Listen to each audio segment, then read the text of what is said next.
ஒரு முன்னேற்றம். சிப்காட் போட்டு விவசாயிகளையும் தொழிலாளிகளையும் ஊர் விட்டு முடுக்கிறது ஒரு முன்னேற்றம். அடுத்து இந்த மலை அடிச்சு காலி பண்ணிட்டு அங்கே லேஅவுட் போறது அடுத்த முன்னேற்றம் நினைக்கிறேன்.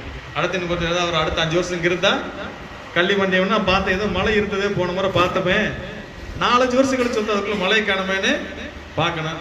நீங்களும் சொல்லி பேரங்கட்டியில் அங்கே ஒரு மலை இருந்துச்சு தெரியுமா அப்படின்னு. அப்புறம் அந்த கொண்டலரிக்கு மலை மட்டும் தனியாக நிற்க இல்லைங்களா.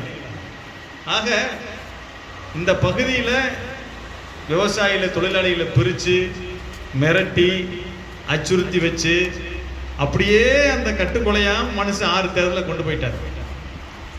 போன தேர்தல் ஒரு பயத்தை கொடுத்தீங்க, கடைசி பார்டரில் பாஸ் ஆகிட்டார். பார்டர்ல இருந்து பாஸ் ஆனார், 2000 கொடுத்து பாஸ் ஆனார், 2000 கொடுத்து பாஸ் ஆனார். ஒரு 6 முறை சட்டசபை உறுப்பினராக இருக்கிறவர், அமைச்சராக இருக்கிறவர், கொறடாவாக இருக்கிறவர், நான் என்ன மயிருக்கு காசு கொடுத்து இந்த மக்கள்கிட்ட ஓட்டு வாங்கினா நான் மக்களுக்கு நல்லது செஞ்சிருக்கேன், தொகுதிக்கு நல்லது செஞ்சிருக்கேன்னு சொல்றதுக்கு தைரியம் இருக்கா? தைரியம் இருக்கா? 6 முறை நான் சட்டமன்ற உறுப்பினர், கொறடாவா இருந்திருக்கிறேன், அமைச்சரா இருந்திருக்கிறேன் 5 வருஷம். இந்த தொகுதி மக்களுக்கு இத்தனை சேவைகளை செஞ்சிருக்கிறேன், இத்தனை பேருக்கு ரேஷன் கார்டு வாங்கி கொடுத்துருக்கேன், இத்தனை பேருக்கு ரேஷன் கார்டை கொண்டு போயிருக்கேன், இத்தனை பேருக்கு பள்ளிக்கூடம் கொண்டு போயிருக்கேன், இத்தனை காலேஜ் கொண்டு வந்திருக்கிறேன். இப்படி ஏதாச்சும் ஒன்று சொல்லி நான் காசு கொடுக்காம நான் ஜெயிக்கிற மாதிரி சவால் விட முடியுமா? இவர் அப்பதான் உண்மையா 6 முறை ஜெயிச்சிருக்காரு அர்த்தம். திமுக அப்பதான் அர்த்தம். தைரியம் இருக்கணும்ல, அந்த தைரியமும் கிடையாது. இன்னைக்கு எதை நம்பி உட்கார்ந்துருக்காரு? காசை நம்பி மட்டுமே உட்கார்ந்துருக்காரு. இவர் விவசாயிகள் நம்பினதில்லை, தொகுதி மக்களையும் நம்பினதில்லை, நம்மளாலதான் தெரியாதனமா அவரை நம்மளால நினைச்சு நம்பிட்டு இருக்கிறாங்க. யோசிச்சு பாருங்க, இவர் நின்ன 6 முறையும் நான் ஜெயிச்சு வந்தேன்னா கண்வெளி கிழங்குக்கு சண்டை கொண்டு வருவேன்னு சொன்னாரா இல்லையா? 6 முறையும் சொல்லியிருக்காரு, ஒரு முறை கூட தவறவே இல்லை.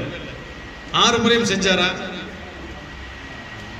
இங்க இருக்கிற ஒட்டச்சத்திர கமிட்டியில நான் கண்வெளி விதையை விற்கிற மாதிரி ஏழை கொண்டு வருவேன்னு சொன்னார், கொண்டு வந்தாரா? வெளி நாட்டிலிருந்து வந்த நல்ல விலை கொடுத்து வாங்க கார்பரேட் கம்பெனி அடிச்சு முடிக்கி விட்டாங்களா இல்லையா? யோசிச்சு பாருங்க. மதிப்பு கூட்டுறதுக்கு இது கொண்டு வருவேன்னு சொன்னார், கண்வெளி விதையை மதிப்பு கூட்டி மருந்தா மாற்றி ஏற்றுமதி பண்றதுக்கு ஒரு ஸ்கீம், ஒரு திட்டம் ஒன்று போட்டு ஒரு தொழிற்சாலை கொண்டு வருவேன்னு சொன்னார், கொண்டு வந்தாரா? முருங்கை எக்ஸ்போர்ட் பைய கொண்டு வருவேன்னு சொன்னார், அதை கொண்டு வந்தாரா? இவர் பண்ணது என்ன பார்த்தீங்கன்னா, அரசாங்கத்துக்கிட்ட இருந்த காய்கறி சந்தைய வியாபாரிகளுக்கு முழுசா நீங்களே தனியா கட்டி எடுத்துட்டு போகணும்னு கொடுத்தது இவர் பண்ண சாதனை. இன்னைக்கு விவசாயிகள் பாதிக்கப்பட்ட அந்த சந்தைகளை நம்ம கேட்க